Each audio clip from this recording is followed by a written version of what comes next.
Hello friends, कैसे हो आप सब। आई होप कि आप बहुत बढ़िया होगे। जैसा कि मैं आप सबको पता है कि डेली करंट अफेयर्स लेके आता हूं, तो आज का जो शो है वो है 15th नंबर। तो आइए चर्चा करते हैं आज के इस शो के ऊपर आपके सामने। तो क्वेश्चन ऑफ द डे जो पिछले दिन का था उसका सही आंसर है ऑनलाइन। तो जिसका सही है उसको कॉन्ग्रेचुलेशंस। चलते हैं हमारे आज के मेन पॉइंट की तरफ कि आज का जो मेन पॉइंट है वो क्या है।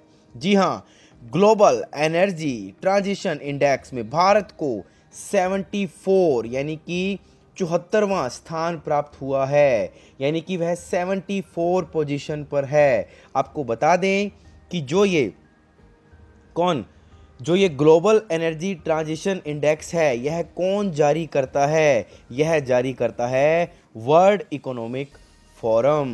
इसने 13 मई 2020 को यह इंडेक्स क्या किया था, जारी किया गया था। और यह इंडेक्स जारी क्यों किया जाता है आपको बता दूं कि भारत जो ये 74वें स्थान पर है ये किस कारण से है। तो आपको बता देते हैं कि भारत पूरे देश की, ध्यान रखिएगा, पूरे देश की क्या दी जाती है, स्थिति को देखकर यह स्थान दिया जाता है कि हमारे इस देश के अंदर क्या प्रोडक्शन हो रही है। उसके बाद अगर बात करते हैं इलेक्ट्रिसिटी, उसके बाद अगर बात करते हैं ऊर्जा, उसके बाद अगर बात करते हैं हमारे जो किसान भाई जिसे हम कहते हैं ग्रीन वैली, हमारा एनवायरनमेंट कैसा है, इन सभी चीज़ों को देखकर क्या दिया जाता है, स्थान दिया जाता है। लाइक अगर हम बात करें एज ए क्वेश्चन टाइप, तो भारत ने ये जो 74वां स्थान हासिल किया है गाइज, यह ऊर्जा सुरक्षा, विकास और पर्यावरणीय स्थिरता जैसे प्रमुख मापदंडों में सुधार करते हुए यह क्या प्राप्त किया है, स्थान प्राप्त किया है। तो गाइज एक बात और ध्यान रखिएगा, 2019 के अंदर भी ये चीज़ आई थी। 2019 के अंदर 76 पोजीशन पर हमारा भारत था और उसके बाद 2018 में भारत का जो पोजीशन थी वो थी 78। तो गाइज हर बार दो दो पायदान हमारा भारत क्या होता जा रहा है, बढ़ता जा रहा है, यानी कि अग्रसर है। ध्यान रखिएगा गाइज। तो आप सबको नॉलेज होगी कि ग्लोबल एनर्जी ट्रांजिशन जो है इंडेक्स में भारत का कौन सा स्थान है, 74 पोजीशन पर है। और आपके सामने जो एक मैंने सारणी बनाकर लेकर आया हूं उसमें आपको पता लग गया होगा कि फर्स्ट नंबर पर कौन है गाइज, स्वीडन है। ध्यान रखिएगा, जो कि रैंकिंग में किस नंबर पर है, फर्स्ट नंबर पर है। सेकंड पे कौन है गाइज, स्विट्जरलैंड है। उसके बाद गाइज थर्ड पे कौन है, फिनलैंड है। फोर्थ पे कौन है गाइज, डेनमार्क है। फिफ्थ पे कौन है गाइज, नॉर्वे है। इस तरह करके आपके सामने टोटल मैंने क्या दिए हैं, टॉप 10 कंट्रीज़ के क्या दिए हैं, नाम है। बस आपको याद रखना है टॉप 3, क्योंकि पेपर में टॉप 3 पूछता है, या फिर आपको याद रखना है कि भारत कौन सी पोजीशन पर है। तो गाइज आप सबको समझ में आ गया होगा कि क्या बात हुई है आज ग्लोबल एनर्जी ट्रांजिशन इंडेक्स के बारे में। तो चलते हैं आगे की ओर, इसी पे चर्चा जारी रहेगी हमारी। जी हाँ, आप सबको पता है जो ये ग्लोबल एनर्जी ट्रांजिशन है यह वर्ल्ड इकोनॉमिक फोरम के द्वारा क्या किया जाता है, जारी किया जाता है। आप सबको पता है जिसके अंदर क्या होता है। देखिए गाइस, जिसके अंदर देखिए आप अगर थोड़ा बता दें, सिक्योरिटी एंड एक्सेस मैंने बताया आपको। उसके बाद एनवायरनमेंट आपको बताया मैंने, पर्यावरणीय। उसके बाद मैंने आपको बताया इलेक्ट्रॉनिक्स, यानी कहने का मतलब अगर बात करते हैं क्या, हमारी जो ऊर्जा है उसकी सुरक्षा। इन तीनों का मापदंड देखा जाता है कि हमारा जो भारत है वो किस स्टेज पर खड़ा है। ध्यान रखिएगा। उसके अलावा और क्या देखा जाता है, देखो गाइज, उसके अलावा हमारी जो पूंजी है, हमारी जो इन्वेस्टमेंट है हमारे भारत का वो कैसा है। उसके बाद हमारे भारत के पॉलिटिकल जो कमिटमेंट है, जो रेगुलेशंस है वो कैसे हैं। उसके बाद गाइज इंस्टीट्यूशन एंड गवर्नेंस कैसी है, हमारी हमारी ह्यूमन कैपिटल कैसी है। तो इन सारी चीज़ों का जो निचोड़ होता है उसके बाद ये इंडेक्स जारी होता है। तो भारत हर साल आपको पता है दो दो पायदान क्या होता जा रहा है, बढ़ता जा रहा है गाइज। तो आई होप कि आपको आज का ये जो सेशन है आपको अच्छा लग रहा हो इस पॉइंट के साथ जो मैंने आपको बताया है। तो चलते हैं हमारे आज के पहले क्वेश्चन की तरफ। आज का पहला क्वेश्चन आपके सामने है, सबको पता होना चाहिए। प्रधानमंत्री ने कहा कि कोई राह मुश्किल नहीं है, आज भारत में चाह भी है और राह भी है। इस तरह की संकल्प शक्ति ही भारत को आत्मनिर्भर बना सकती है। प्रधानमंत्री ने भारत को आत्मनिर्भर बनाने के लिए 5 स्तंभों पर ध्यान देने की आवश्यकता पर क्या दिया था गाइज, बल दिया था। उनमें से अगर कोई एक है तो बता दीजिए, अगर ऑल ऑफ दी अबव है तो बता दीजिए। आपके सामने ऑप्शन है ए अर्थव्यवस्था, ऑप्शन नंबर बी बुनियादी ढांचा, ऑप्शन नंबर सी व्यवस्था और option number D all of the above यानी सभी। तो गाइज फटाफट कमेंट बॉक्स में आंसर दे दीजिए, आपका क्या आंसर है। यस यस 5 स्तंभों पर ध्यान दिया था, आप सबको पता होगा, और मैंने टेलीग्राम लिंक पर इन 5 स्तंभों के बारे में बताया भी था, आपको गाइज नॉलेज हो तो देखिए गाइज आपको बता देते हैं। Yes all of the above इसका क्या है, सही आंसर है। प्रधानमंत्री मोदी जी ने एक बात कही थी, अर्थव्यवस्था आत्मनिर्भर बनाने के लिए 5 स्तंभ जो बताए थे उसमें पहले नंबर पर क्या थी, अर्थव्यवस्था। गाइज उन्होंने कहा था कि एक ऐसी इकोनॉमी जो आप सबको पता है वृद्धिशील परिवर्तन जिसे बोलते हैं हम इंक्रीमेंटल चेंज, ध्यान रखिएगा इंक्रीमेंटल चेंज नहीं बल्कि यह क्या है, क्वांटम जंप लाए, ध्यान रखिए क्वांटम जंप का मतलब बहुत तेजी से बढ़े, ध्यान रखिएगा। नेक्स्ट उन्होंने बोला था बुनियादी ढांचा, इनके बारे में क्या बताया था कि जो आधुनिक भारत की क्या बने, पहचान बने। उसके बाद में गाइस तीसरे नंबर पे बताया था व्यवस्था, कि हमारी जो व्यवस्थाएं हैं वो कैसी होनी चाहिए। तो उन्होंने बताया कि 21वीं सदी के सपनों को साकार करने वाली तकनीक पर आधारित हमारी क्या होनी चाहिए, व्यवस्था होनी चाहिए। गाइस उन्होंने चौथे नंबर पर बताया था डेमोक्रेसी, क्या बताया था गाइस, डेमोक्रेसी। डेमोक्रेसी के बारे में बताया था दुनिया की सबसे बड़ी डेमोक्रेसी में हमारी जो वाइब्रेंट डेमोक्रेसी है, हमारी ताकत होनी चाहिए, ध्यान रखिएगा गाइस। आत्मनिर्भर भारत के लिए हमारी ऊर्जा का स्रोत होना चाहिए, यह बताया गया था डेमोक्रेसी के अंदर। उसके बाद गाइस अगर हम बात करते हैं, हमने बात की अर्थव्यवस्था, बुनियादी ढांचा, व्यवस्था, डेमोक्रेसी, तो 5वें नंबर पर आती है हमारी क्या, मांग। हमारी मांग कैसी होनी चाहिए, भारतीय व्यवस्था को आगे बढ़ाने के लिए मांग और आपूर्ति श्रृंखला में क्या होना चाहिए, सुधार होना चाहिए। गाइस जितनी हमारी मांग है उससे ज़्यादा हमारी क्या होनी चाहिए, आपूर्ति होनी चाहिए। हमारे पास हर प्रकार का क्या पड़ा होना चाहिए, सामान पड़ा होना चाहिए। तो चलते हैं गाइस आज के दूसरे क्वेश्चन की तरफ। हमारा दूसरा क्वेश्चन आपके सामने है। यस बहुत इंपॉर्टेंट है गाइस, बता दीजिएगा। रॉक एंड रोल के फाउंडिंग फादर का नाम बताइए जिनका हाल ही में निधन हो गया था। टूटी फ्रूटी नवंबर 1955 में रिलीज हुई उनकी पहली फिल्म थी। आपके ऑप्शन है John Lennon, Jimmy Hendrix, option number C Little Richard और option number D Jim Morrison. तो फटाफट आंसर की दे दीजिए आपकी कमेंट बॉक्स के अंदर, क्या आंसर है इसका, फटाफट गाइस इस शख्स को पहचान लीजिए, उत्तर आपके सामने है। यस अमेरिकन सिंगर है गाइस, ध्यान रखिएगा कौन, लिटिल रिचर्ड, वेरी गुड। क्या आंसर है इसका, लिटिल रिचर्ड, यह अमेरिकन सिंगर है, ध्यान रखिएगा, और सॉन्ग राइटर भी हैं। इनका जन्म जो हुआ था वो हुआ था 5 दिसंबर 1932 में गाइस। और आपको बता दें यूनाइटेड स्टेट्स से ये बिलोंग करते हैं और इनकी जो मृत्यु हुई है वो हुई है कब, वो हुई है 9 मई 2020। यस ध्यान रखिएगा गाइस 9 मई 2020 को इनकी मृत्यु हुई है और वो भी कहाँ हुई है, यूनाइटेड स्टेट्स ऑफ अमेरिका। तो आई होप कि आपको पता लग गया होगा। रॉक एंड रोल आप सबने सुना होगा गाना, फाउंडिंग फादर का नाम क्या है आप सबको पता लग गया होगा, लिटिल रिचर्ड्स। तो चलते हैं हमारे आज के तीसरे क्वेश्चन की तरफ। सीबीएसई बोर्ड के नए अध्यक्ष कौन है, सीबीएसई बोर्ड के गाइस फटाफट। Option A Rajesh Kumar Chaturvedi, option number B Shiv Shankar Pandey, option number C Manoj Ahuja, option number D Prakash Javadekar. Yes guys आपको बता दें कि सीबीएसई की जो फुल फॉर्म है आप सबको पता होनी चाहिए वैसे तो, central board of secondary education, केंद्रीय माध्यमिक शिक्षा बोर्ड।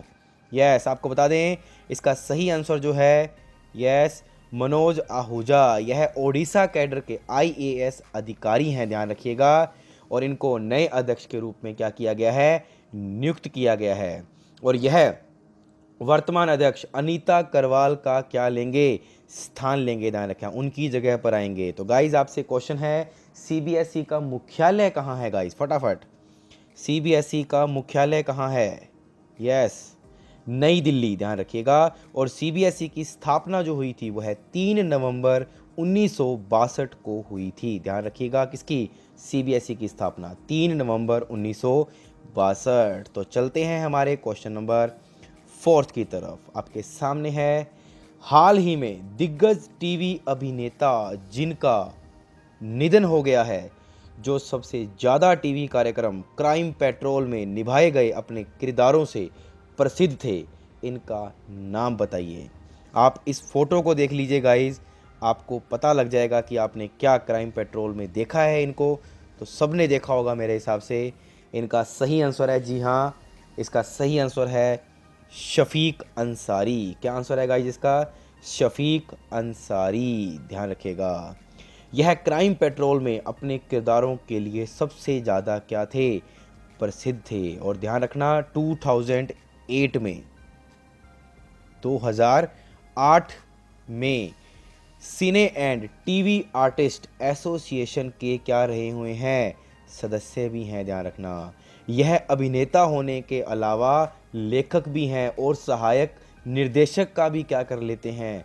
काम कर लेते हैं। और आप सबको पता होगा कि अमिताभ बच्चन और हेमा मालिनी की जो 2003 में एक फिल्म आई थी, कौन सी? बागबान। आप सब ने देखी होगी, जो कि एक पारिवारिक स्थिति पर आधारित फिल्म थी। ध्यान रखना, उसमें लेखक का जो काम इन्होंने ही किया था। तो ध्यान रखना गाइज, आप सबको पता लग गया कौन? शफीक अंसारी।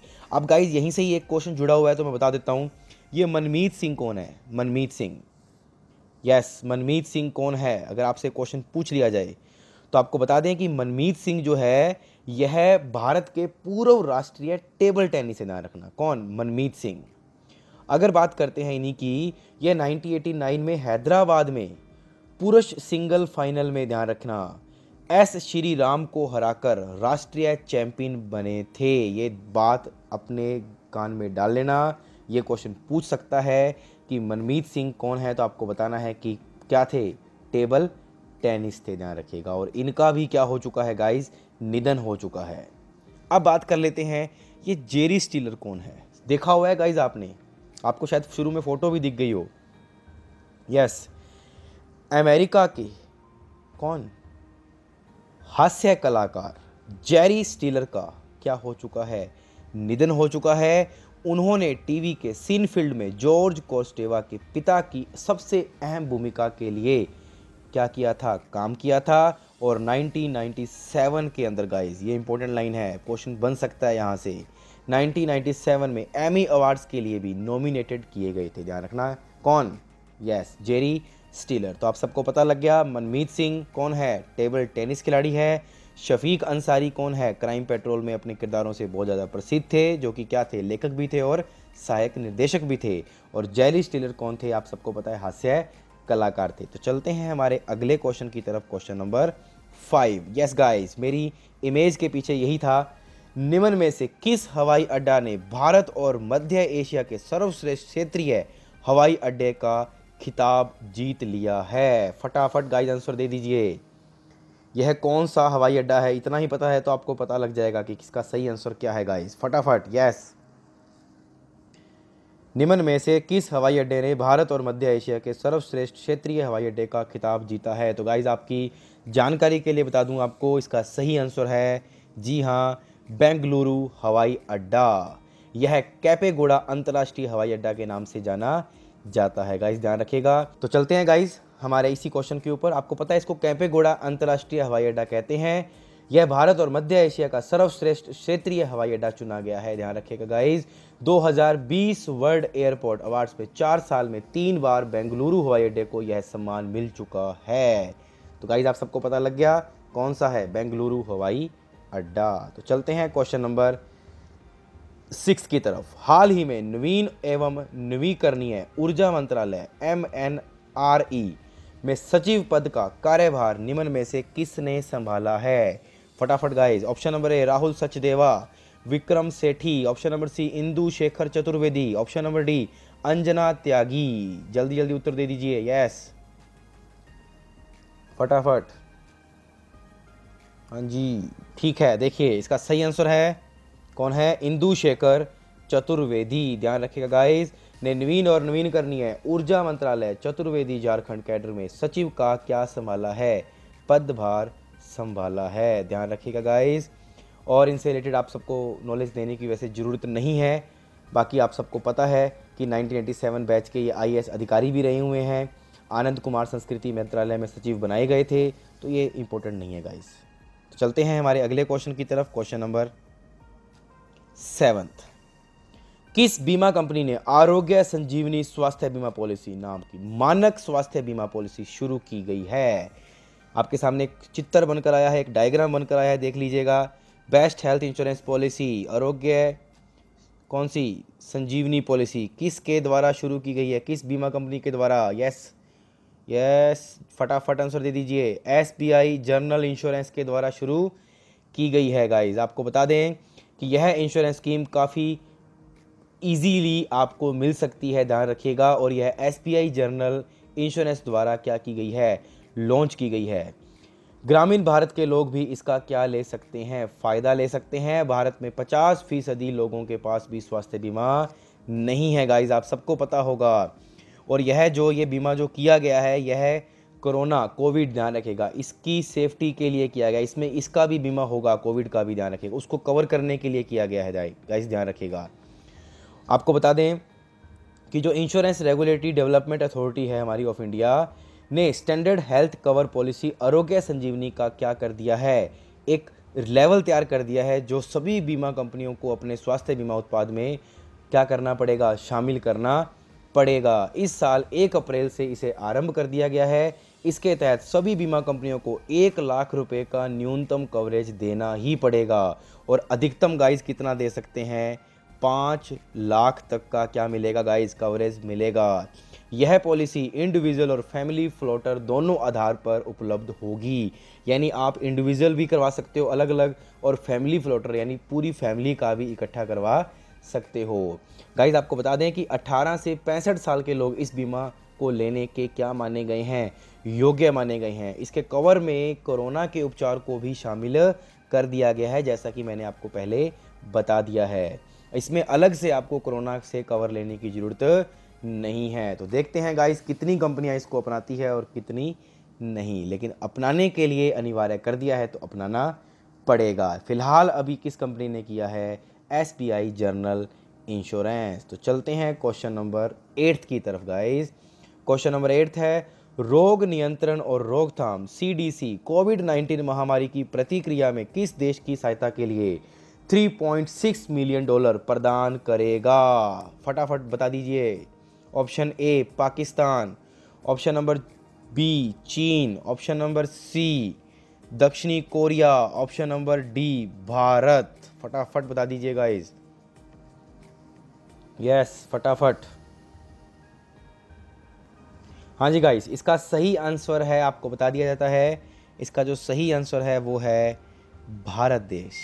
तो भारत देश की सहायता के लिए $3.6 मिलियन प्रदान करेगा। आपको बता दें कि अमेरिकी जो दूतावास है 12 मई को घोषणा करता है कि US centre for disease control and prevention CDC, ध्यान रखिएगा गाइस, भारत सरकार को, ध्यान रखिएगा, कोविड-19 महामारी के जवाब में क्या देता है, सहायता देता है। कितने डॉलर की, $3.6 मिलियन की, जो कि कोविड-19 को रोकने के रोकथाम और प्रतिक्रिया गतिविधियों में क्या करेगा, मदद करेगा। तो आप सबको नॉलेज होगी गाइस। तो चलते हैं अगले क्वेश्चन की तरफ। क्वेश्चन नंबर हमारा 9, भारतीय एमएसएमई को राष्ट्रीय और वैश्विक चैंपियन बनने के लिए एमएसएमई द्वारा शुरू किए गए पोर्टल का नाम क्या है?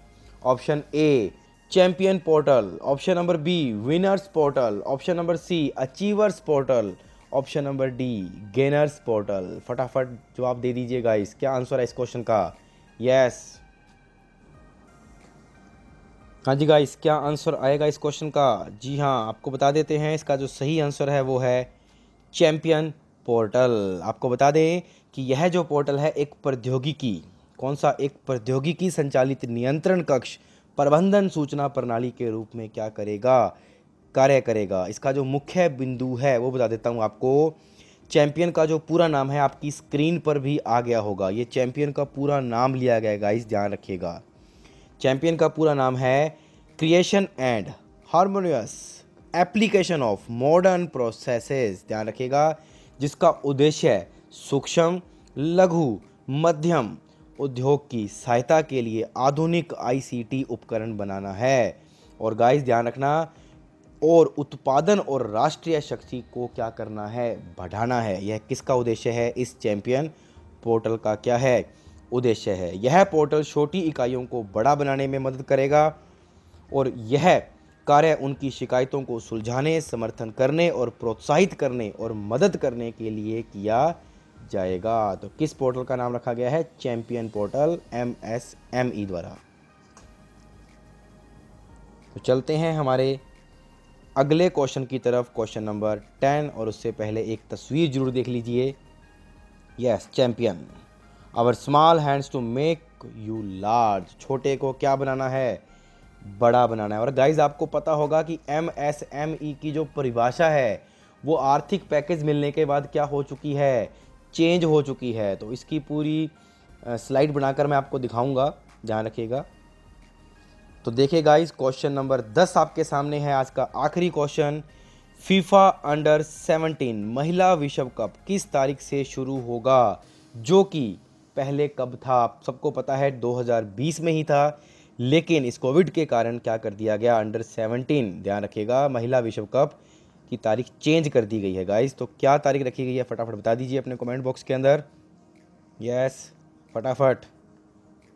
हाँ जी गाइस, तो बता देता हूँ आपको, इसका जो सही आंसर है वो है, कब कर दिया गया है, इसका जो सही आंसर है वह है 21 फरवरी। ध्यान रखिएगा गाइस, कब है, 21 फरवरी इसका तारीख रख दी गई है। आपको बता दें कि 12 मई को फुटबॉल शासी निकाय ने घोषणा की थी कि फीफा अंडर 17 महिलाओं का विश्व कप, ध्यान रखिएगा, जो 17 होने वाला है वह फरवरी में होगा और 21 फरवरी से शुरू होगा और 7 मार्च, ध्यान रखिएगा, इस 2021 तक क्या किया जाएगा, पुनर्निर्धारित किया जाएगा। भारत अगले साल इस कार्यक्रम की क्या करेगा, आप सबको पता है, मेज़बानी करेगा।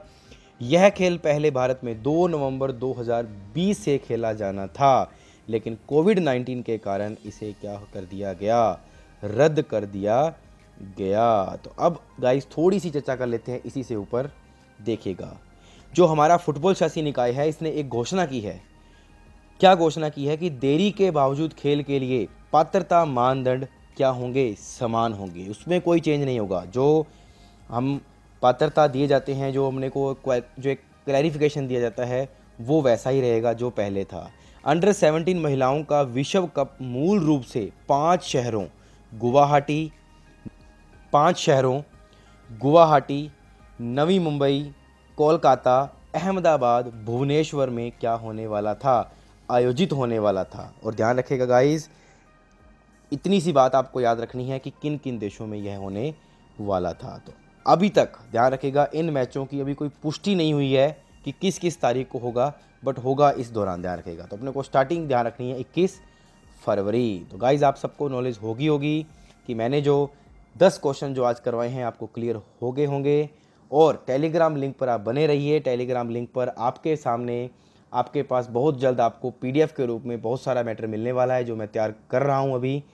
तो चलते हैं हमारा आज का क्वेश्चन ऑफ द डे।